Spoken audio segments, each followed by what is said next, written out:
Турски капкови маркуча А-клас. Ето ги.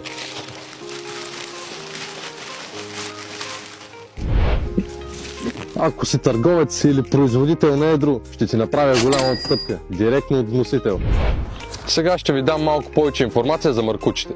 Те са на ролки по 2500 метра с капки през 10, 20 или 30 см, като дебита им е 1,1 литра на час, 1,6 литра или 2,2 литра на час. Имаме всякакви разновидности. Ето така изглежда ролката, като е навита. Ето тук може да видите маркуча. Той е с капкообразовател. Сега ще ви покажа отвътре. Не е с цепка, с капкообразовател. Сега ще ви покажем и колко лесно се слага фитинг. Ето, вкарвате го и лекичко с ногти натискате да влезе хубаво навътре. След това си навивате гайката и маркуча вече държи здраво. Ето, разтяга се, но не се къса, нито излиза.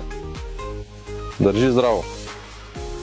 За покупки на над 3 ролки получавате 10% отстъпка, а за по-големи поръчки още по-големи отстъпки. Заповядайте!